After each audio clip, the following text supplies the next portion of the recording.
Casa editorial Lo que Importa presenta Lo que Importa con Daniel Matamala. En el episodio de hoy, la motosierra ambiental. Conversamos con los exministros del Medio Ambiente Marcelo Mena y Javier Naranjo.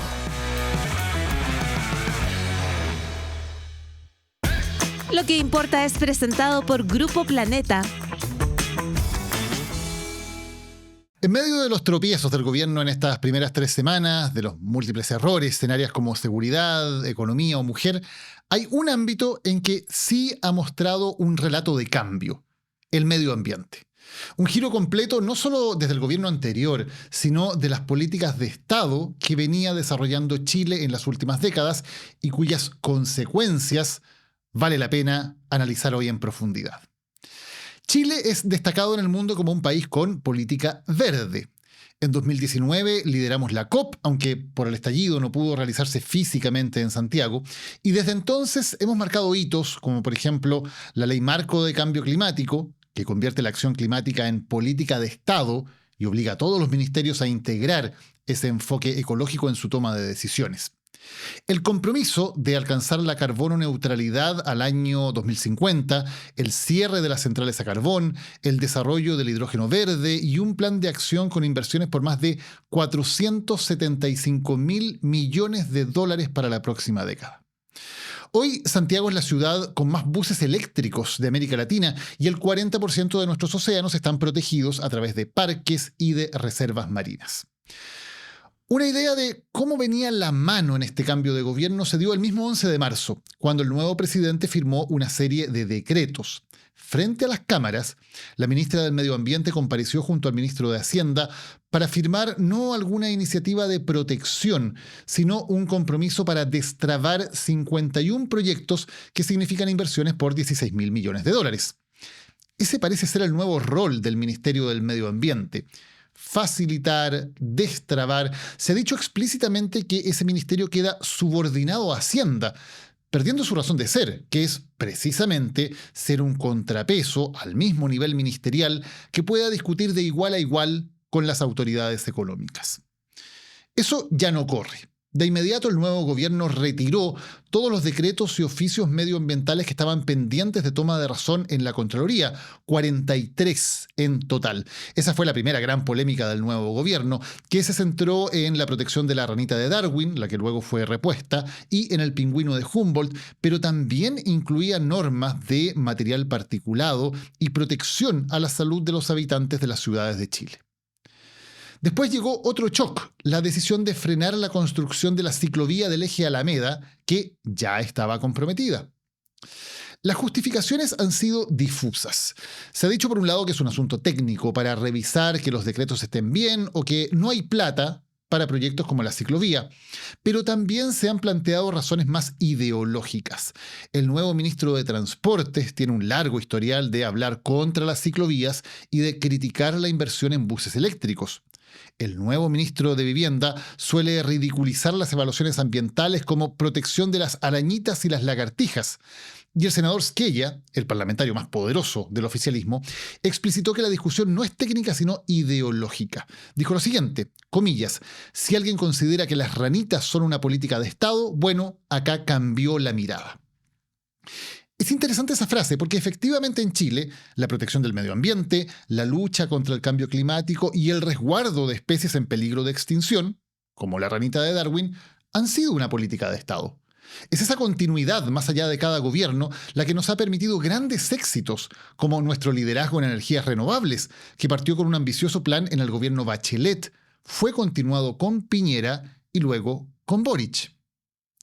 Este nuevo gobierno viene de una matriz ideológica, en cambio, que suele contraponer desarrollo económico versus protección del medio ambiente, como si fueran dos asuntos excluyentes y hubiera que optar por uno de ellos. El presidente Kast se ha alejado de las posturas más radicales de negacionismo climático, pero sigue viendo el ecologismo como un adversario, no como un aliado. Ya como presidente electo, recordemos su discurso ante la derecha radical en Europa, donde listó al, comillas, ambientalismo extremo como uno de los 3 ismos, junto al feminismo y el indigenismo, contra los cuales había que dar, según dijo, la batalla cultural. Lo cierto es que Chile es un muy buen ejemplo de lo contrario, cómo desarrollo económico sustentable y protección del medio ambiente pueden ir de la mano. Ser líderes en energías renovables, por ejemplo, no solo nos permite descontaminar y limpiar zonas de sacrificio, también nos da energía más barata y es un gran negocio para las empresas privadas involucradas.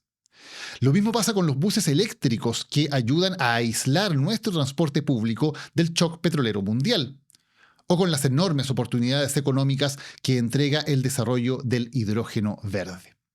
De hecho, la alarma internacional después del 11 de marzo la tocó Bloomberg, el medio económico que era de hecho el favorito del expresidente Piñera.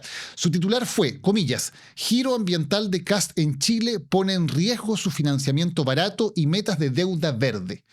Bloomberg explica cómo las acciones del nuevo gobierno, comillas, amenazan con tener consecuencias no deseadas para Chile, elevando los costos de endeudamiento en una nación que ha sido pionera en la venta de deuda verde. La agencia Moody's también reafirma que habrá, según dicen, un impacto reputacional, ya que Chile se había forjado una reputación muy sólida en el mercado de bonos sostenibles. No lo dicen los ambientalistas extremos, para usar la expresión del presidente Kast. Lo dicen Bloomberg y Moody's, a quienes ustedes comprenderán que las arañitas o las lagartijas no les importan mucho, pero sí les importan mucho los billetes verdes, los dólares, que atraen las inversiones verdes y que están en riesgo cuando estos compromisos de Estado dejan de cumplirse. Y es que la protección del medio ambiente es un negocio mundial, en que Chile está a la cabeza. En 2022 se convirtió en el primer país del mundo en emitir bonos vinculados al cumplimiento de normas ambientales. Y eso nos permite contraer deuda mucho más barata y por lo tanto pagar mucho menos en intereses. Por cierto, es positivo que se elimine burocracia, que se dé certeza a los inversionistas y que los permisos medioambientales se tramiten de una manera que sea rápida, racional y eficiente. Todo eso está muy bien. Hay consenso en que el sistema se ha convertido en una maraña burocrática y que es bueno simplificarla. Pero eso no significa convertir al medio ambiente en un simple timbre, un ministerio que siga órdenes de Hacienda y que diga sí a todo sin importar cuáles son las consecuencias. Economía y medio ambiente no son adversarios. Chile no tiene que elegir a uno sobre el otro. Esa es una falsa dicotomía propia de discursos de ambos extremos. Y preocupa que Chile pueda deslizarse por esa pendiente que pone en riesgo nuestra reputación mundial como un país verde, una reputación que además es un muy buen negocio. Aquí comienza una nueva edición de Lo que Importa. Conversamos ahora con Marcelo Mena, que fue ministro del Medio Ambiente en el gobierno de la presidenta Bachelet. Marcelo, bienvenido a Lo que Importa. Muchas gracias.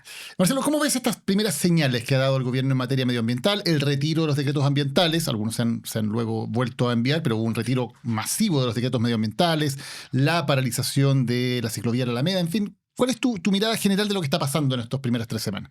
Sí, yo creo que ha pasado por primera vez una respuesta como contraidentitaria, algo que se presentó como identitario. Entonces parto de la base de que se cometió un error el gobierno del presidente Boric de declararse como un gobierno ecologista y feminista, porque aparte que es imposible de cumplir, tampoco venía con una historia ¿ya? En ese sentido.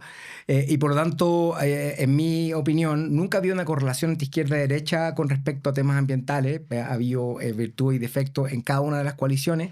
Yo más bien lo baso entre quienes ven el corto plazo versus el largo plazo, y eso no tiene esa correlación. Es que se quedó metido un poco en esta especie de batalla cultural el tema de la protección del medio ambiente. Trató de tomarla porque efectivamente fue una causa por la cual él ganó. Porque cuando teníamos un candidato primera vuelta, Kast, que tenía elementos negacionistas y un programa de gobierno bastante cuestionable, donde eliminaba ministerios y cosas por el estilo, él rápidamente ve que esto es una oportunidad de distinguir, y tengo la opinión de que en Chile debe haber por lo menos un 5 o un 10% de voto estrictamente verde. Lo compruebo porque Nathalie Jonean, que no la conoce mucha gente, sacó 10% de la elección de gobernadores porque era el Partido Verde el 2021, y así se ha mantenido siempre. Entonces la gente vota verde cuando se encuentra. Entonces, y también se correlaciona con esta baja de 6 puntos de aprobación que tuvo el presidente Kast luego de estos decretos. Entonces fue un error porque no tenía tampoco acumulado ningún capital para poder decir esto es bueno. Venía mucho ruido ambiente que hacen pensar que esta revisión puede ser un retroceso con una delgada línea. ¿Cómo lo ves tú, Marcelo? Porque había algunas explicaciones más bien técnicas, es decir, bueno, queríamos revisar que todo estuviera en orden, y hay otras explicaciones más claramente ideológicas. Por ejemplo, el senador que ella dijo, bueno, si aquí alguien creía que las ranitas eran política de Estado, esto se acabó, aquí hubo un cambio. ¿Hasta qué punto esto es ideológico? ¿Hasta qué punto es una cosa sencillamente técnica? ¿Cómo ves que esta especie de motosierra ambiental de estos primeros días va a funcionar? Yo creo que se confronta con una realidad de lo que es el país que es distinta a lo que se imaginan, pero por otro lado, yo diría que esta parte como más antiambiental todavía está reducido dentro de la minoría de la derecha, y hay que reconocer que eso es así. Entonces, lo que se encuentra en la realidad el gobierno es que los proyectos que quiere acelerar y aprobar o destrabar, como dijo en el Comité de Ministros, son proyectos renovables. Se encuentra con que el impulso de la mayor minería de cobre y litio se debe a la mayor demanda de minerales críticos que están asociados a esta economía verde, en donde el Banco Mundial estimó que se requiere el doble de cobre al año 2050 con un camino verde versus uno fósil. Entonces se confronta con que estos buses que parecían ser un capricho del ministro Juan Carlos Muñoz, siendo que partió esto en el gobierno de Piñera, este capricho es capaz de poder bajarle los costos y aislar la señal de precio de la tarifa de transporte de la guerra de Irán, porque 70% son eléctricos. Entonces se confronta con una realidad que va en contra de esa ideología. O sea, no hay una dicotomía en que tienes que elegir o te desarrollas económicamente o proteges el medio ambiente, que es lo que suele escucharse en estos días. Exactamente. Entonces, yo he dado el ejemplo de Santiago, que el año 90 tenía un tercio del ingreso per cápita, tenía un cuarto de la población actual, tenía un sexto de los autos y ha bajado el 80% su contaminación. Y es un país, es una ciudad mucho más grande. Tenemos también la pesca. La pesca como un ejemplo. Tuvimos una sobreexplotación de la pesca que causó un colapso de la cantidad de pesca que podía haber. Tuvo impactos económicos negativos en los pescadores. Y la conservación que se empezó durante el gobierno del presidente Bachelet y también el presidente Piñera, del hecho de que tengamos cerca de 50% de nuestro mar protegido, se condice también con la ley de pesca que agrega cuotas y una recuperación de especies que antes estaban sobreexplotadas. Entonces, al final, como decía, corto plazo versus largo plazo. Sí, efectivamente, si yo quiero rentar al próximo año, 2 años, y eso es lo que me importa, bueno, eso es lo que tomo como decisión. Pero si me interesa que esto dure, esa es la mirada que debería primar, porque queremos un desarrollo más sustentable. Quiero dar el último ejemplo, salmonicultura. La salmonicultura es uno de los principales productos de Chile, pero se ha autoinfligido daños propios. Entonces, y espera que el Estado le resuelva sus propios daños por su cortoplacismo. Sobreexplotó en la 10ª región, hubo virus Isa, se murió el fondo marino, tuvieron que migrar a la 11ª región, tienen otro tipo de colapso, tuvieron las algas nocivas. Directemar tuvo que rescatarlo y permitir que pudieran depositar esos salmones muertos en alta mar. Fue procesado un director de Directemar por esa misma razón. Entonces, y no tenían la capacidad de poder hacerse cargo de esa misma mortalidad que está causando. Entonces ahora están con la presión de decir, ¿por qué no nos dejan ir a parques nacionales? Bueno, pero ¿por qué no se tuvieron que ir? Y en realidad, ¿y por qué no explican que esas producciones serrucho de bonanza y destrucción, qué efecto tienen de verdad?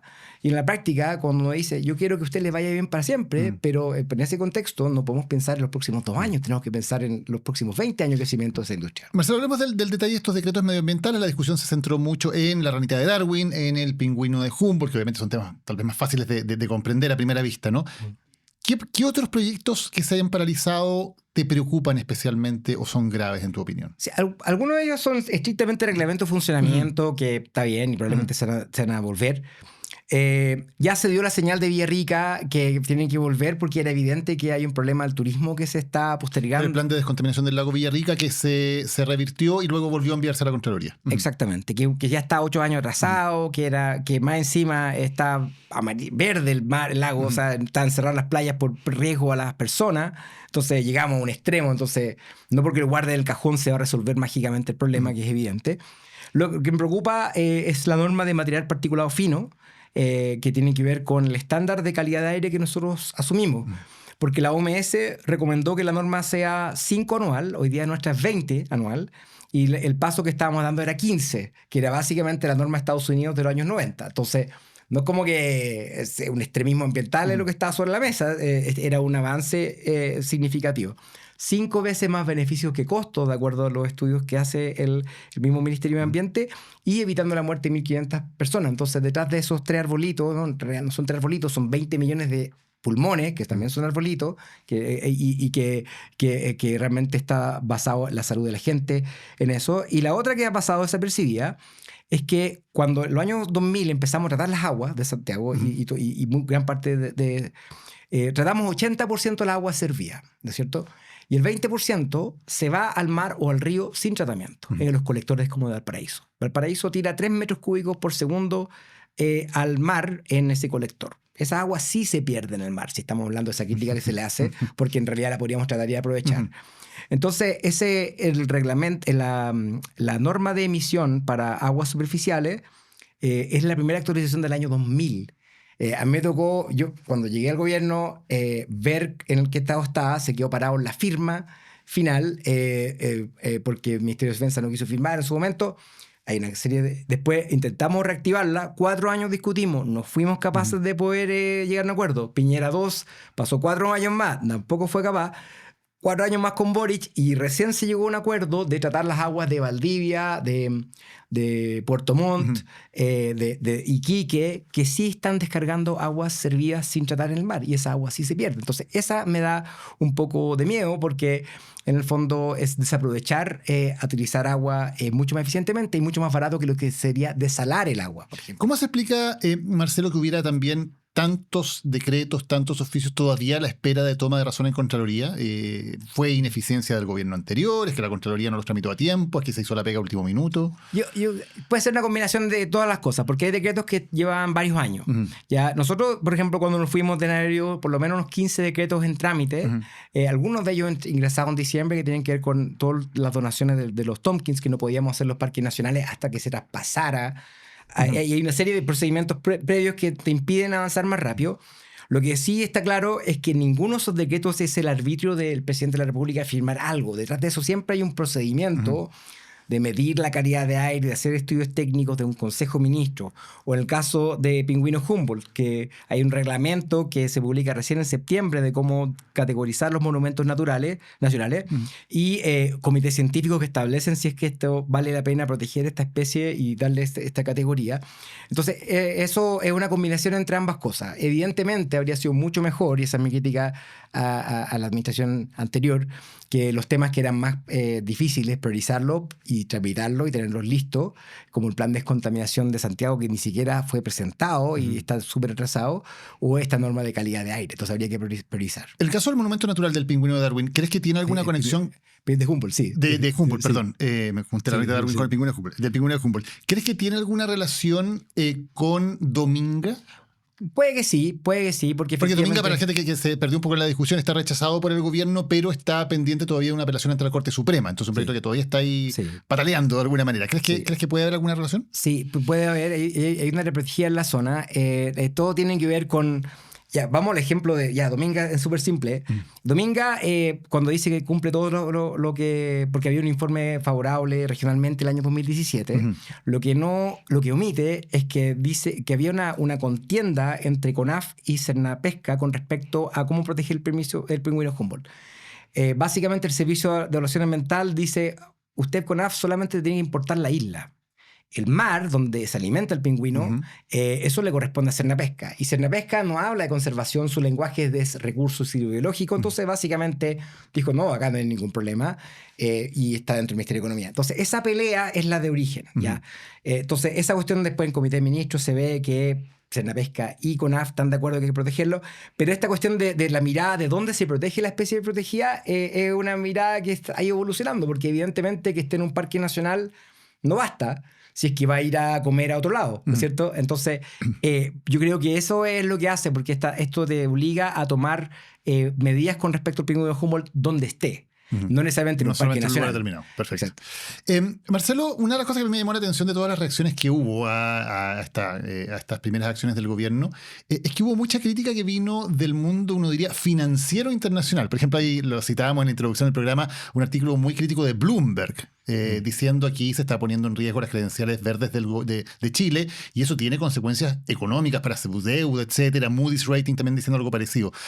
¿Cómo funciona esto de los bonos verdes, que es algo que es desconocido para la mayor cantidad de las personas? ¿Y cómo entonces las políticas ambientales podrían ayudar a que Chile tenga una mejor presentación en términos de, por ejemplo, poner sus bonos a nivel internacional? Sí, perfecto. Entonces, Chile es un país OCDE y por tanto tiene que cumplir este paquete de recomendaciones OCDE. Tuvimos que cambiar los directorios de las empresas estatales, tuvimos que hacer una ley de reciclaje, hacer un servicio de diversidad. Son todas recomendaciones de la OECD. Múltiples años. Cuando accedemos nos dicen, para poder acceder tiene que hacer esto, esto y esto. Y después cada 8 años en la revisión de cómo vamos en todas estas cosas. El último informe del 2024 que establece claramente lo que hay que hacer. Ese es un primer marco de donde se inserta Chile. Después, los tratados de libre comercio, tan vilipendiados por el subsecretario Humá, también incluyen requerimientos mínimos y están mucho más frecuentes, requerimientos de cancha nivelada entre las partes. Y por tanto, a la Unión Europea no le interesa que se desregule si es que tiene regulaciones propias, porque es el acuerdo que hay entre la empresa europea, que si nosotros tenemos normativas ambientales, estas tienen que ser recíprocas en otros lados. Lo tercero es que los acuerdos ambientales están yendo cada vez más se van a fundir lo que es ambiental y lo de comercio. Por ejemplo, el petróleo está buscando estándares especiales. La Unión Europea está estableciendo requerimientos máximos de la contaminación propia del petróleo y por lo tanto hay cosas que van más allá. El CBAM, que es un impuesto al carbono de la importación de productos a Europa, va a significar que si nuestro cobre tiene más emisiones de gases de efecto invernadero, va a ser menos competitivo con respecto a otro que tenga menos por el precio.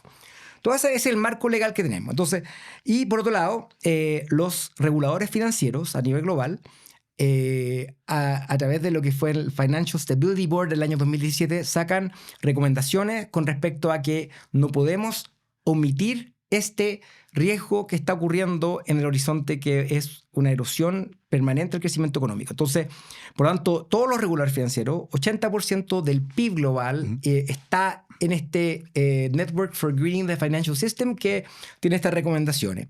Yo cuando estaba en el Banco Mundial con el Felipe Larraín y armamos la coalición de ministros de Hacienda por la acción climática, que Felipe Larraín, ministro de Hacienda del presidente Piñera. Y con otro señor de derecha que era Petteri Orpo, que era el actual primer ministro de Finlandia. También estaba Olaf Scholz y estaba Mark Carney, actual primer ministro de Canadá. Y él también tiene un gran discurso que dice la tragedia del horizonte. El cambio climático lo ignoramos porque está en el horizonte y todo lo que decidimos, lo decidimos estos próximos 2 años, pero en realidad el riesgo tiene que ser, si queremos el crecimiento a largo plazo, tenemos que hacernos cargo de esto que viene hacia adelante, que está cada vez más cerca. Entonces, ese es el marco.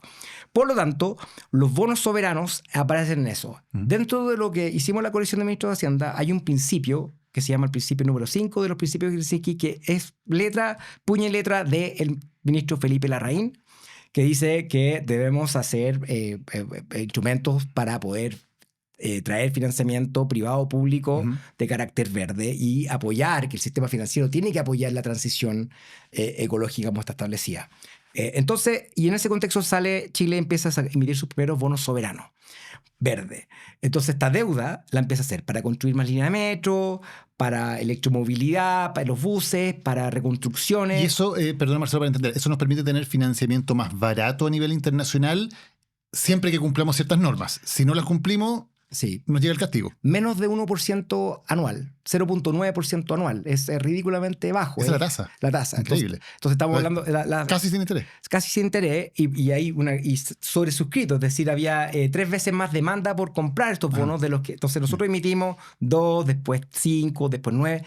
Tenemos que estar en torno a 30.000 millones de dólares y eso permite, y es una herramienta que con toda seguridad va a echar mano el ministro Quirós cuando tenga que emitir un bono para pagar la reconstrucción, para la expansión del metro. O sea, tenemos etcétera. Un instrumento financiero que nos permite emitir bonos a un precio mucho más bajo que si fueran bonos comunes y corrientes, digamos. Sí, y ahora estamos entrando con los bonos de sustentabilidad que son aún más sofisticados, que aumenta la tasa de interés si no cumple ciertas metas ambientales. Entonces, recientemente Uruguay hizo un bono soberano similar. Entonces dijo, nosotros vamos a bajar las emisiones de metano de nuestras vacas. Imagínense. Las vacas en Uruguay son un contaminante importante. Y entonces ellos van a tener una tasa que materialmente significa un ahorro financiero real. Entonces eso es lo que se confronta. Y pasa lo mismo si yo soy una agua andina, si quiero emitir un bono soberano o un bono de empresa privado, también tengo este acceso a mejor financiamiento cuando cumple estas categorías verdes. Ese artículo de Bloomberg, Marcelo, básicamente decía, ojo, porque esto, precisamente lo que estamos conversando, se pone en riesgo con estas nuevas medidas del nuevo gobierno. ¿Crees que está en riesgo? Yo creo que está por verse todavía y yo creo que la realidad empieza a sentarse, ¿no es cierto? En sentido de que, sí, cuando los ministros se pegan, se permutean la espalda por haber aprobado $1.000 millones de inversión, es verde, es solar, es eólico, batería de almacenamiento. Y hay otro tema que quería comentar con los bonos de carbono, porque también entre izquierda y derecha, yo he trabajado con gobiernos de izquierda y derecha en todo el mundo. Totalitarios y democráticos también, de todo tipo. Siempre hay algo que hay que entender que es lo que los motiva. A los de izquierda les gusta comando y control, les gusta las normas de emisión, ¿ya? A los de derecha les gustan los bonos transables, ¿ya? Que básicamente el mercado determine el costo más barato de poder mitigar. Ya, es una realidad nomás, no tiene nada de malo.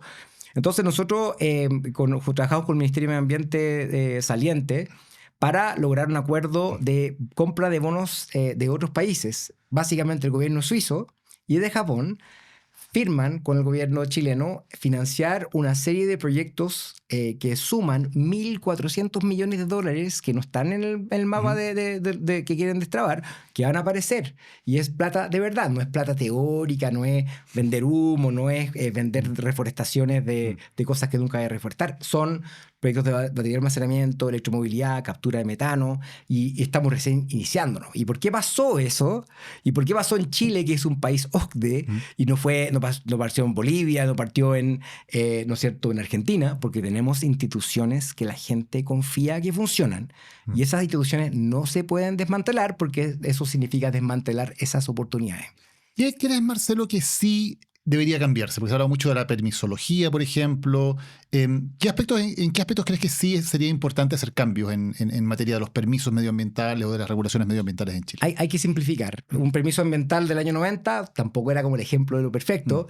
Tenía 20 páginas y hoy día pueden ser 5.000 páginas. ¿Ya? Entonces, en el fondo, simplificar la evaluación ambiental, porque todos los proyectos tienen 2 o 3 temas esenciales. ¿Ya? Un mall es el tránsito, ¿no es cierto?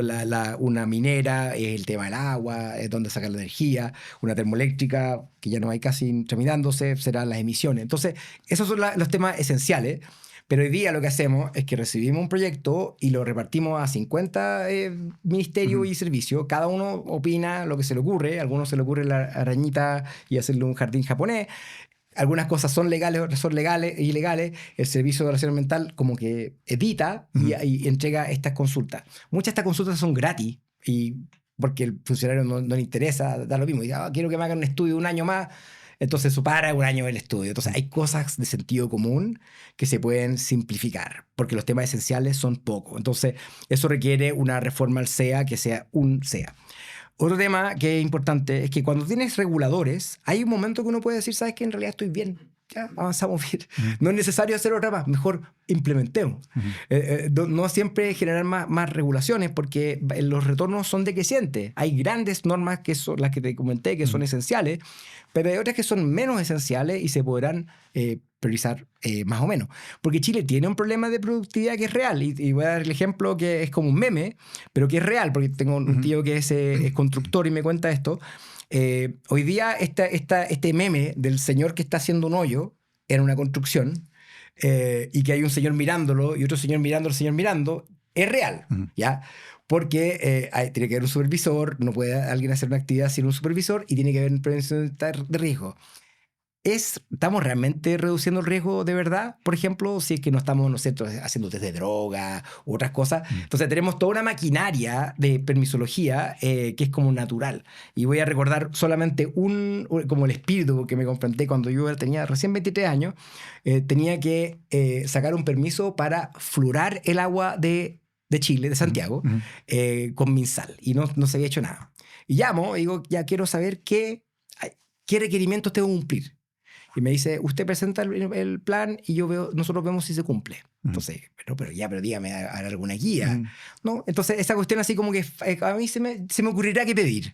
Ese se me ocurrirá qué pedir, yo creo que puedo pararlo. En el sentido de que tiene que ser un poco más sentido común. Porque los chilenos, todos que están escuchando hoy día, también se encuentran con estas cosas medio absurdas del Estado que piensan más bien en sí que en el sentido común. Marcelo, cuando el presidente electo en ese momento, fue a Europa, hizo un discurso frente a la derecha más radical en el Parlamento, habló de los sismos, que eran como los enemigos de esta batalla cultural que había que dar, según dijo. Y habló del feminismo, habló del indigenismo y habló del ambientalismo extremo. ¿Qué te parece esa mirada más ideológica sobre lo que significa el ambientalismo? Yo creo que es simplificar algunas cosas en el sentido que de hecho, algunas historias están mal contadas. O sea, cuando tú cuentas la historia del Hospital del Cáncer, es un funcionario del Estado, no un activista ambiental afuera que está causando el problema. Y también los nuevos conflictos ambientales que están apareciendo, los data centers, los temas de proyecto inmobiliario, mall, es la ciudadanía misma.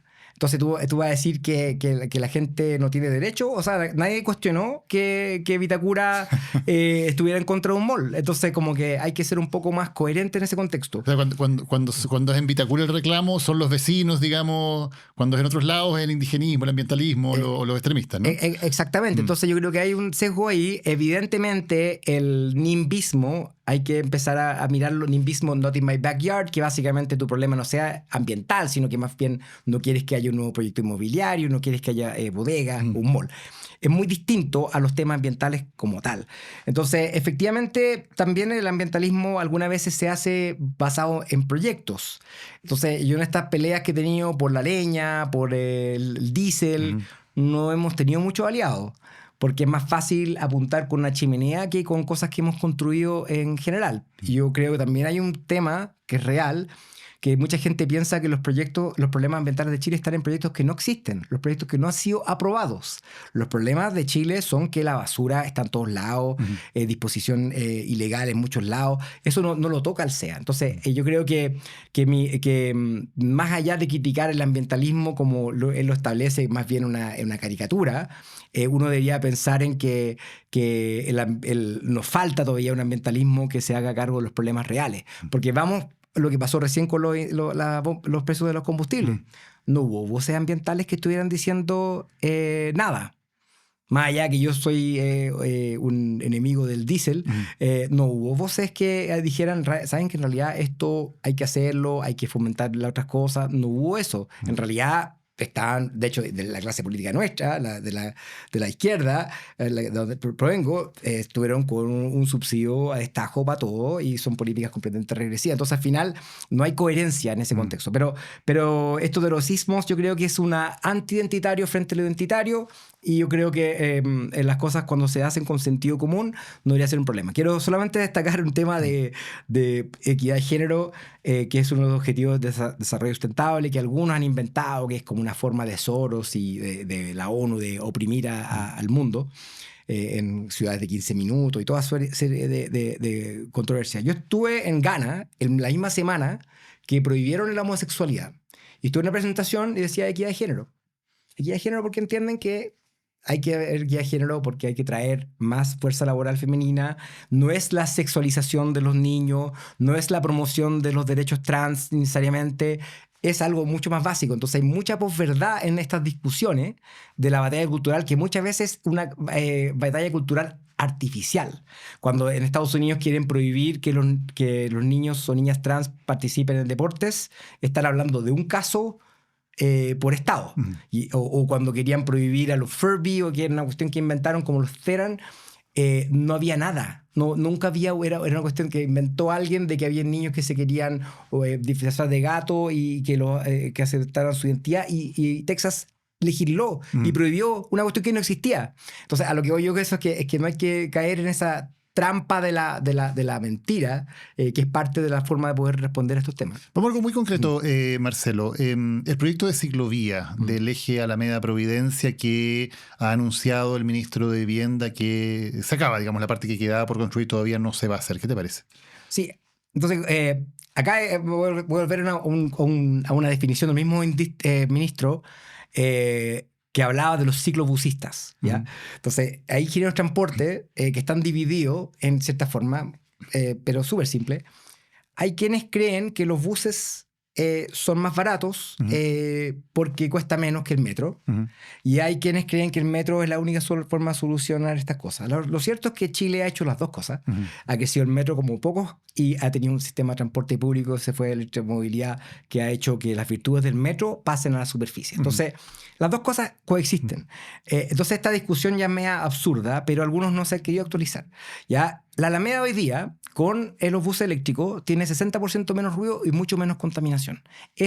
Vas a ser, en vez de lugar opresivo de ruido, es un lugar que tiene todo el potencial de ser un gran eje turístico del país. ¿Ya? Entonces, eso se confronta con que hay un señor, el señor de Gran, bueno, los dos en realidad, que nunca han sido muy pro bicicleta. De Gran Chipoduje, de los ministros de Transporte y Vivienda. Sí, entonces nunca ha sido, pero la ciclovía sí se ocupa mucho y se ocupa, entonces siempre es como mucha caricatura de que son los cuicos que andan con eso, pero en realidad la bicicleta del campo ha sido un modo de transporte que reemplazó el caballo y así un arraigo muy cultural, mucho más alto. Entonces, debe andar por ahí en Santiago en el PIC 8% en las encuestas que hemos hecho nosotros. Así que es importante y aporta a la descongestión. Y en realidad muchos de ellos somos automovilistas. Entonces, en el fondo, uno debería estar agradecido de que alguien está ocupando esa ciclovía porque despeja el camino para otros tipos de transporte. Y porque en el fondo se han dado varias razones, ¿no? Pero se dice es la ciclovía más cara de Chile y que hay que ocupar los recursos en otra cosa. Y además es la extensión que iba precisamente hacia el sector poniente, lo que permitía a personas del sector poniente llegar al centro. Sí, entonces $8 millones para cerrar algo que tiene todo un correlato del turismo positivo y más encima en la zona que más se necesita, que permite también esa ciclovía establecer espacios urbanos que inhiben a la delincuencia porque son espacios más abiertos. Entonces, todas estas cuestiones, $8 millones versus los $3.000 millones que significó el subsidio de los combustibles fósiles en Ucrania, por la guerra de Ucrania, o la presión que va a significar eso, en realidad no es nada. Porque esto es como, si yo hago esto, no podría hacer esto otro. No es tan así como funciona el Estado. ¿Y ves que hay un tema precisamente solamente técnico o aquí hay una cosa como media ideológica de decir la bicicleta son cosas más bien como medias progre o medias woke? Yo creo que esa es una mirada de que, y efectivamente también en su momento para el estallido el ciclismo como tal se rupturó porque se politizó mucho, fueron a molestar al presidente Piñera, se quiso ideologizar. En realidad no es así. O sea, todos los señores que yo he visto pedaleando décadas en Santiago no tienen ni idea, nunca han ido a una marcha de los furiosos ciclistas. Entonces, yo creo que es un desconocer que la eficiencia que trae ese tipo de transporte, y $8 millones para lo que estamos hablando es nada para los beneficios que va a traer a la ciudad ese tipo de inversión. Marcelo Mena, muchas gracias por habernos acompañado y hablando de un tema que importa. Gracias, muchas gracias.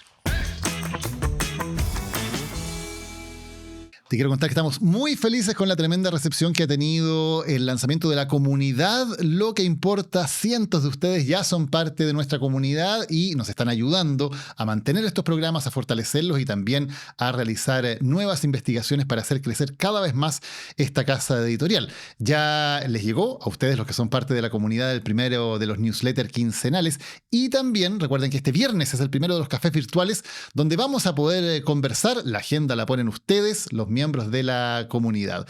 Si no quieres perderte el newsletter, el café virtual de este viernes, los regalitos también que ya van a empezar a llegar al domicilio de los inscritos, puedes ir ahora a loqueimporta.cl, inscribirte, ahí están todos los detalles de cómo hacer la inscripción, que es muy rápida y muy fácil, formar parte de esta comunidad y ayudarnos a hacer crecer este proyecto, la casa editorial Lo que Importa.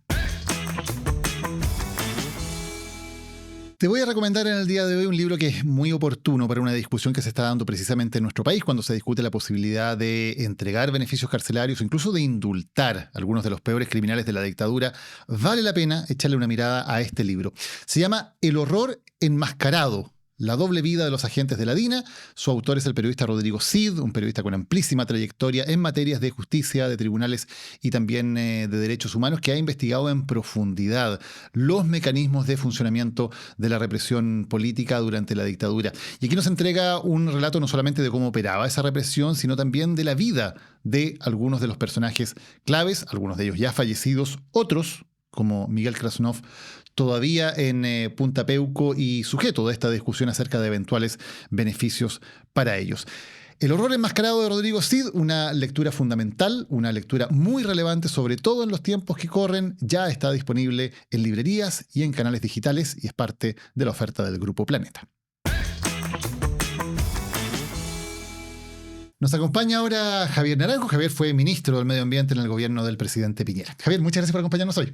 Oye, gracias Daniel por la invitación a Lo que Importa, así que entretenida conversación, espero que se venga. Sí, esto importa mucho. Y Javier, en este programa también hemos tratado de desmontar un poquito esta idea de que necesariamente medio ambiente y desarrollo económico son enemigos, ¿no? Que fueran cosas que hubiera que ver como enfrentadas. ¿Cómo ves eso? ¿Hay posibilidades en el caso de Chile para hacer que estas dos cosas más bien vayan de la mano? Entendamos que proteger el medio ambiente también puede ser aliado de crear empleo, tener desarrollo económico, tener crecimiento. Sí, sabes que es una súper interesante pregunta, porque al final, pucha, aquí uno hace clases en la universidad, entonces cuando tú pensás en esto decís, bueno, ¿de dónde viene la regulación ambiental? Y al final del día viene justamente, vamos a repetir conceptos básicos, ¿no es cierto? Lo que es medio ambiente, desarrollo social y desarrollo económico van de la mano. El concepto ambiental necesariamente trae consigo una parte ambiental, necesariamente trae consigo una parte humana, de lo contrario no tendría sentido. Entonces, sí, de todas maneras que sí. Ahora, es súper difícil porque siempre hay intereses que empiezan a tensionarse. O sea, siempre uno dice, bueno, si nadie está contento parece que nos quedó bien al final del día, ¿te fijáis? Pero claro, es difícil por eso, por esa tensión que se produce entre las visiones un poquito más extremas de cada uno de los lugares. ¿Y por qué es que hemos llegado un poco a eso, no? Porque hoy día asume un nuevo gobierno con un discurso bien pro crecimiento, pro empleo, destrabar las inversiones, pero da la impresión de que es un discurso que un poco es medio adversarial. De nuevo, cuando el presidente Kast dice el ambientalismo extremo es nuestro enemigo. ¿Por qué llegamos a esto? Ya, pero es que esa respuesta no sé si es un 100% ambiental, me tinca que es más del índole sociológica, como que los países pasan de péndulo en péndulo, porque habría que recordar la discusión constituyente del 22, cuando se quería llevar al extremo ambiental o ambientalista, donde derechos de la naturaleza, la defensoría de la naturaleza y una serie de restricciones que impedían una serie de ejercicios de actividad económica, y eso trajo consigo el discurso del gobierno ecológico, trae consigo entonces la otra mirada, que es como no queremos eso, queremos destrabar la inversión. Entonces, falta una mirada un poquito más intermedia donde tú puedas destrabar inversión y puedas proteger, que yo creo que es plenamente posible. Y aquí, modestia aparte, yo creo que un poco el sello del presidente Piñera es que, a pesar de todo lo que se podía decir, es que justamente tuvimos miradas de ese estilo. Cuestionable por algunos, por supuesto, aplaudidas por otros, como en todo, pero creo que tratamos de hacer una cosa por ese estilo. Claro, había, por cierto, muchos proyectos que fueron muy polémicos, el caso de Dominga, ni hablar, digamos, también por otros temas. Pero el presidente Piñera tenía bastante interés en el tema ambiental, ¿no? De hecho, tenía el Tantauco, por ejemplo. O sea, incluso en el plano personal le interesaba mucho. ¿Permite eso romper un poquito este mito de que como que el tema ambiental fue una cosa media progre y en cambio el crecimiento económico fue una cosa más bien de derecha y ver que no son... Yo creo que es una caricatura de lo que es la visión ambiental. O sea, yo creo que aquí hay progres para lado y lado y hay visiones conservadoras de lado y lado. Yo creo que eso es así. Yo diría que es bien importante la conservación privada en Chile. O sea, entrando como en esa materia, hay muchas familias de apellidos bien importantes que se dedican a la conservación, los Solari, bueno, la familia Luxich, la familia del presidente Piñera, en fin, Parque Tricao aquí en Santo Domingo, que tiene el segundo aéreo más grande del mundo. O sea, hay mucha conservación privada e incluso la regulación, la ley del SBAP, que es la última ley importante ambiental que se dictó en Chile, consagra expresamente la conservación privada. Incluso tanto es así que otorga ciertos beneficios y dice, señor, si usted quiere conservar privado, hágalo. Yo tengo que autorizárselo y está bien, porque le colocas una lógica de mirada público. No es conservar por conservar, tiene que tener un sentido real de conservación. No esta cuestión de quiero conservar para que nadie toque mi campo. No. Conserve porque usted tiene algo relevante, por eso te lo autoriza el Estado. Pero yo además, como yo se lo autorizo, yo puedo fiscalizar que usted cumple con sus objetivos de conservación y además yo le beneficio tributariamente. ¿Cómo te beneficio? El mejor ejemplo es la exención de impuesto de herencia, que es una tasa súper alta. Entonces, si alguien conserva hoy día, de nuevo, siguiendo las lógicas de la regulación actual, que está muy nuevo, tú tienes otros beneficios para los privados que yo me parecen bastante interesantes, como es la exención del impuesto de herencia. Y eso también es algo no tan antiguo en Chile, porque me acuerdo cuando llegó Douglas Tompkins, ¿no? Claro. Y básicamente recibió enorme resistencia porque nadie entendía cómo era posible que este señor sencillamente quisiera conservar. Todos pensaban que había algo oculto acá, ¿no? Sí. Y recibió muchísima resistencia. Sí.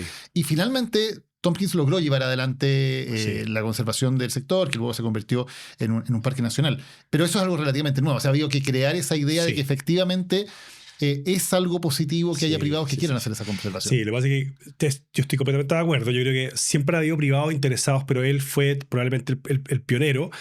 Me acuerdo discusiones que se dan en la época porque eran grandes porciones de tierra en la zona fronteriza, que este gallo quiere crear como un país dentro de Chile, ¿qué está pensando? Me acuerdo. Claro.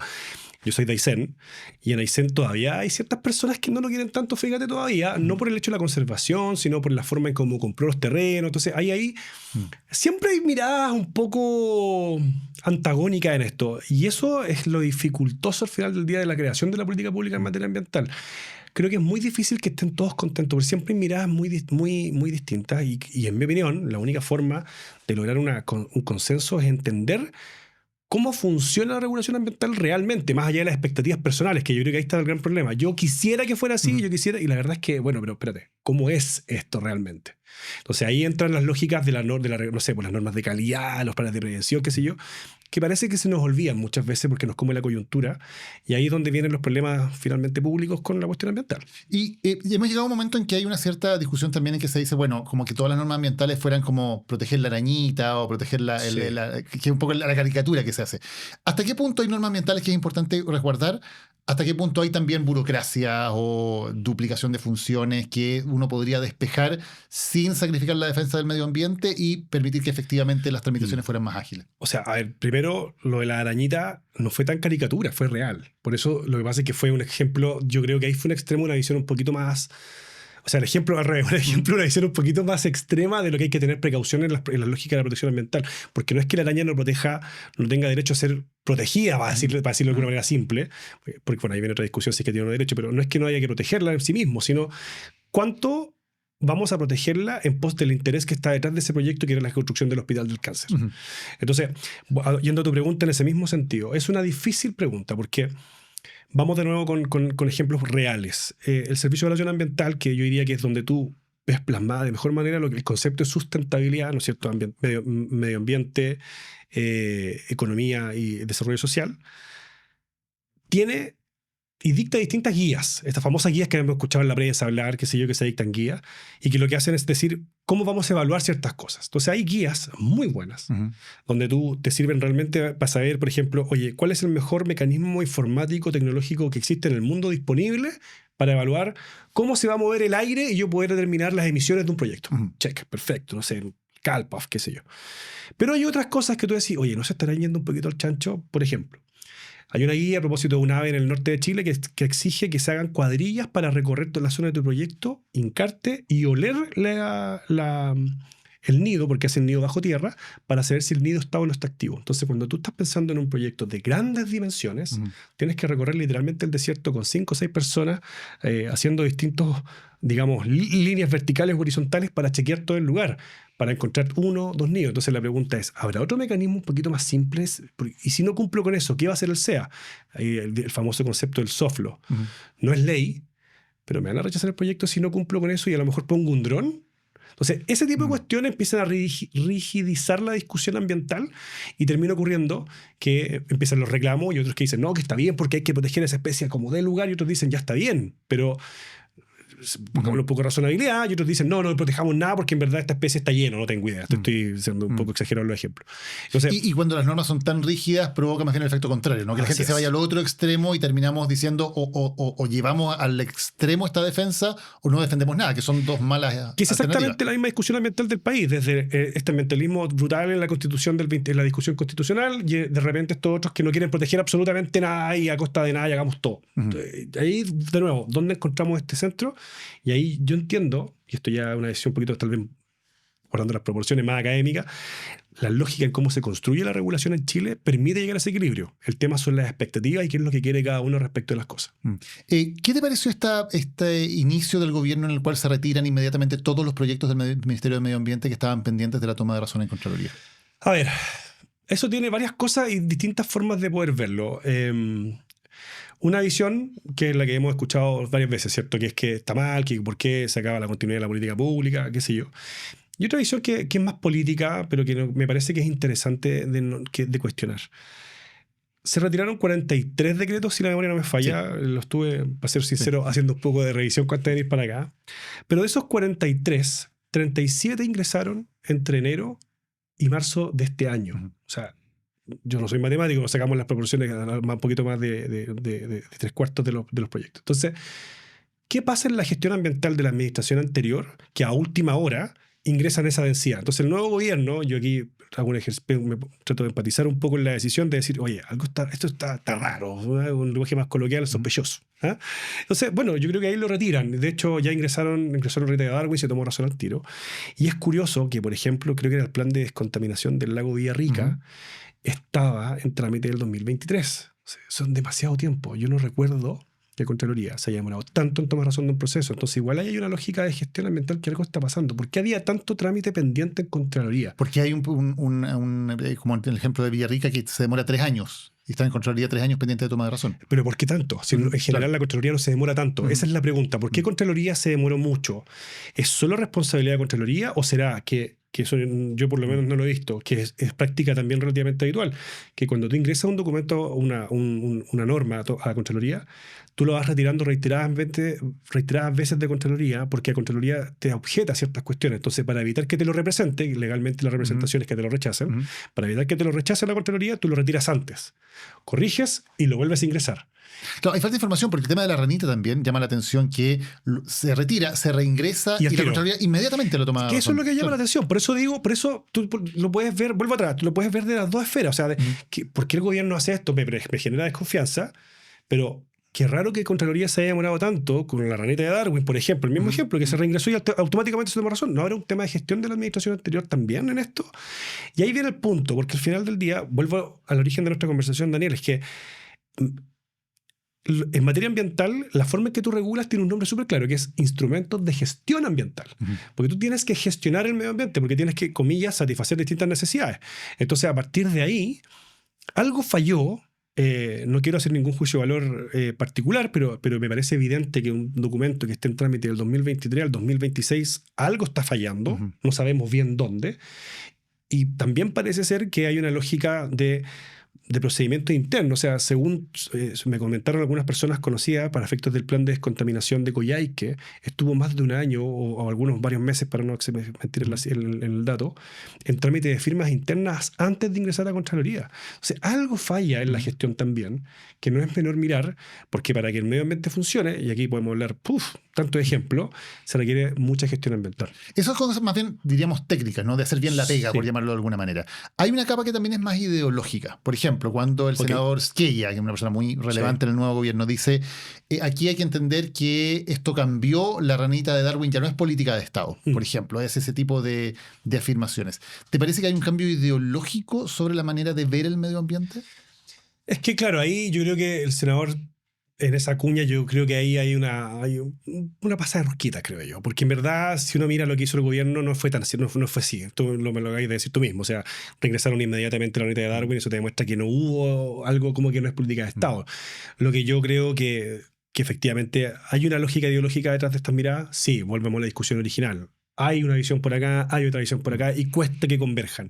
La pregunta es que, y eso yo creo que no es tan ambiental, es más bien sociológica, política, ¿qué nos ha llevado a Chile a estar tan polarizado en varios temas cuando Chile, históricamente, y ahí vienen las típicas críticas, ¿no es cierto?, de la concertación, qué sé yo, que eso no pasaba. Entonces, algo hay ahí que se polarizaron las discusiones en todo sentido de la palabra, de una u otra manera. O sea, si tú lo quieres llevar a otro punto de vista también coyuntural, lo que se supo, que en off siempre se ha sabido, estos financiamientos de la ONG noruega, ¿no es cierto?, por la ley Lafkenche contra proyectos salmoneros. Entonces tú decís, algo está pasando. Y ahí y a quién financian, a comunidades que tienen ONG, que son estas ambientalistas, y por otro lado tenéis los empresarios diciendo, oye, no me dejan invertir, no me dejan crecer. Entonces, algo está pasando ahí que no está bien resuelto, que creo yo que va mucho más allá de lo ambiental. No es tan simple. Javier, en tu experiencia, tú fuiste ministro del Medio Ambiente, trabajaste antes como subsecretario también en el Ministerio del Medio Ambiente. Uno entendería que cuando se toma la decisión de que el Medio Ambiente sea ministerio, ¿no? Sí. Lo que se está diciendo es, bueno, le estamos dando una preeminencia política para que pueda discutir de igual a igual, y se sienta el ministro de Hacienda, el ministro de Economía, el ministro o la ministra del Medio Ambiente, y haya una discusión entre pares. Así es. ¿Qué te parecen las señales que se han dado cuando se dice que el Ministerio de Medio Ambiente es más bien parte de un equipo que está subordinado a Hacienda, o cuando el primer proyecto que firma el presidente Kast al llegar a la moneda, básicamente un proyecto para destrabar inversiones, donde la ministra del Medio Ambiente parece ahí un poquito subordinada también nuevamente a Hacienda? Sí, yo creo que eso es una puesta en escena que personalmente no es la mejor. Comparto, no sé si será tu visión, pero me da la impresión que sí, y me parece que no es una buena puesta en escena. Yo entiendo que las políticas públicas están para converger y solucionar. Efectivamente, hay ciertas cosas que arreglar en medio ambiente, yo creo que eso es indiscutible.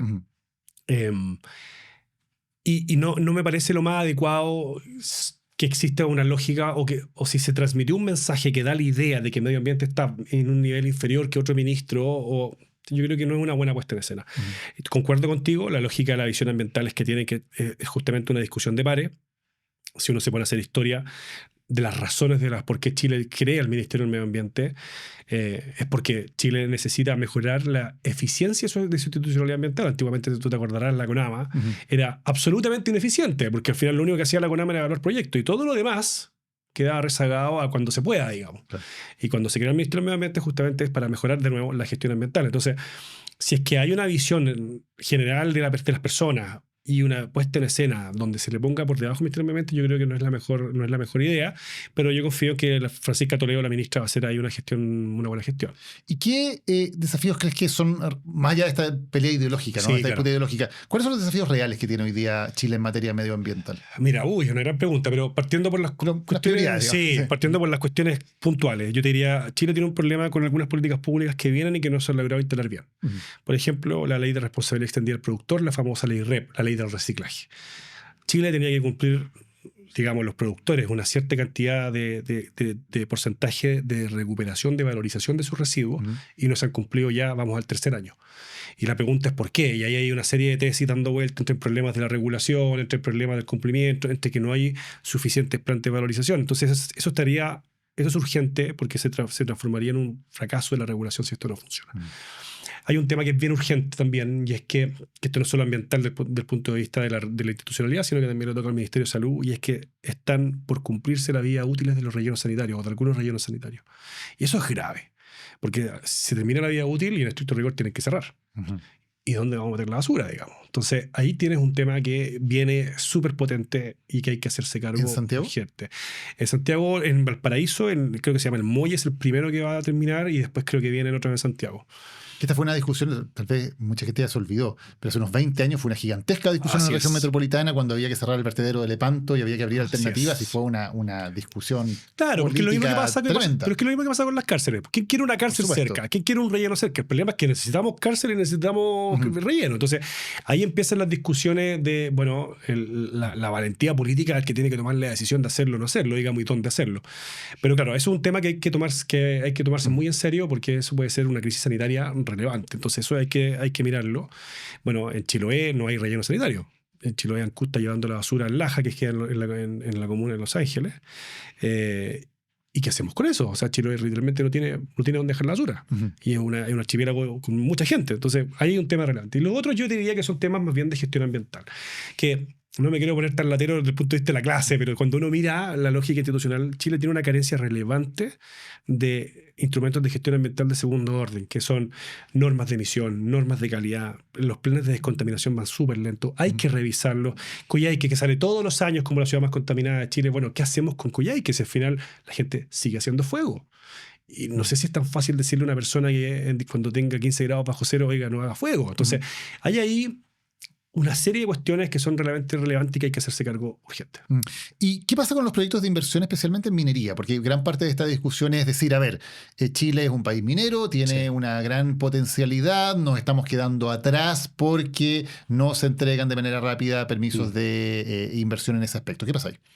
Claro, lo que pasa es que solo para clarificar la permisología, ¿no es cierto? Este famoso concepto. Hay como dos tipos de permisología en Chile: la permisología ambiental y la demás permisología. La permisología ambiental es el famoso CIA, Sistema de Evaluación de Impacto Ambiental, donde la gran mayoría de los proyectos de inversión, y aquí voy a ser justo, públicos y privados, pasan por ahí.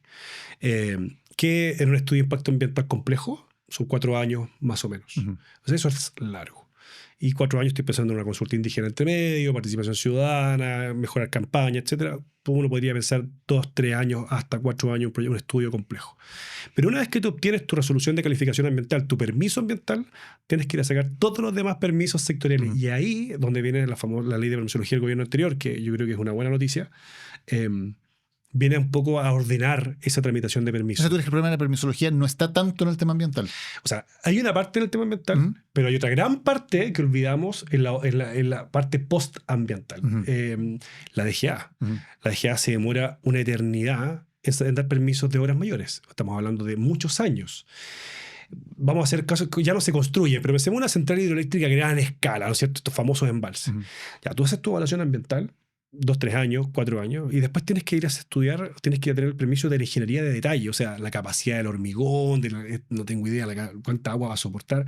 Eso es ingeniería pura y dura, eso se hace con la DGA. Esos permisos, hay casos de 8 años.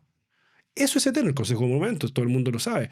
Es muy lento. Entonces, claro, el problema para la minería, que es una industria muy dinámica y de mucha inversión, y que además le entrega mucho rédito al país, en total, la cantidad de permisos que requieren, superamos los 10 años muchas veces. Y eso es lo dramático, básicamente.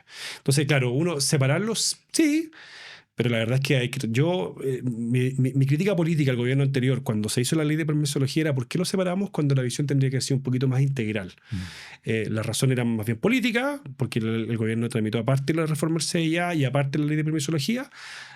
Afortunadamente salió una, la permisología, y CIA yo creo que va a salir del Senado bastante pronto. ¿Qué oportunidades tiene Chile, que ha creado un cierto prestigio internacional, ¿no? Como un país verde, comprometido con el combate al cambio climático, con la protección de las áreas marinas, etcétera? Más allá del tema medioambiental, ¿qué oportunidades económicas nos da eso también como país? Chuta, es que hay varios temas que entran en juego, porque cuando Chile ingresa a la OCDE, para explicarlo en simple, Chile entra a la OCDE y dice, yo quiero ser parte del grupo de los países ricos. ¿Cuál es el costo para Chile? Es que ya no vamos a tener apoyo de otros países que antes teníamos, o de otras inversiones que antes teníamos. Entonces, generalmente Chile tiene que pensar en endeudarse pensando a nivel macro. Ya no es como, no sé, la Unión Europea tiene un fondo, no tengo idea, voy a decir cualquier cosa, 10 millones de dólares para distribuirlo, ya a Chile te doy 5. Ya, esos los perdiste. Entonces, claro, del punto de vista de que Chile sea un país serio, mirado al extranjero, yo creo que es una muy buena visión para efectos de atraer inversiones. Que Chile tenga una ley marco de cambio climático hace que los países, particularmente la Unión Europea, que yo diría que son los países en general bien avanzados en materia de regulación climática, nos miren a nosotros con muy buenos ojos. No creo que traiga un costo negativo desde el punto de vista de que un inversionista dice, no, sabes que no quiere invertir porque tiene ley de cambio climático. Eso no lo veo, no lo conozco y no lo he escuchado. Puedo estar equivocado, pero no lo he escuchado ni he visto. Y yo creo que eso justamente es una buena mirada. Incluso cuando el presidente Piñera en el 2020, ¿no es cierto?, se lanzó la NDC, la última actualización, bueno, ya no es la última, fue la penúltima actualización de la contribución que es básicamente el presupuesto de emisiones de Chile, para que Chile lo hiciera serio, porque fuimos tan reconocidos en esa oportunidad, porque a pesar de estar en pandemia, Chile dijo, ¿sabes qué? Me la voy a jugar igual, el presidente se la jugó, y tuvo que, yo me pierdo ahí porque soy abogado, por supuesto, no soy economista, pero tuvo que revisarse la NDC para que efectivamente, con la caída del PIB que tuvimos por la crisis sanitaria, exactamente, si era todavía plausible el cumplimiento o no el cumplimiento de las metas. O sea, estábamos hablando en la estratosfera o era real. Y bueno, se ajustaron, los temas fueron reales y Chile fue, creo que, si ya no me acuerdo muy bien, tercero o cuarto país en presentarla y de los reconocidos a nivel internacional justamente por haber hecho un ejercicio serio. Entonces yo creo que no es un problema que Chile tenga una regulación ambiental en la medida que sea certera. Y la ley marco de cambio climático en general es una ley muy clara, muy certera, y como dice su nombre, es marco. Es una ley más bien general que lo que busca es dar las principales directrices para que cada sector, transporte, energía, infraestructura, etcétera, se hagan cargo de la mitigación y las adaptaciones que correspondan. ¿Y crees que ese prestigio internacional de Chile está en riesgo? No lo veo, la verdad es que no lo veo, no sería por lo menos no he visto ninguna señal que uno pudiera pensar que se vea en este tema en particular que haga pensar que está en riesgo. Las obligaciones de la ley marco son obligaciones legales que deben cumplirse. O sea, tendríamos que tener una ley que pase por el Congreso para cambiar esas obligaciones. Exactamente. Exactamente. La ley marco de cambio climático se aprobó por mayoría, se aprobó el 9 de marzo del 2022, me tocó estar en el Senado ese día, y es una ley que se aprobó transversalmente, o sea, tuvo votos de la derecha a la izquierda completamente. O sea, yo creo que eso no se va a tocar. No he escuchado al presidente, ni en su programa de gobierno, ni a la ministra, ni a nadie hablar en contra de la ley de marco de cambio climático. Son obligaciones que hay que cumplir. Y además hay instrumentos económicos en esa ley súper relevantes, como por ejemplo el mercado de carbono. Entonces, yo creo que es relevante darle potencialidad a eso. O sea, ahí hay herramientas económicas que nos van a favorecer completamente.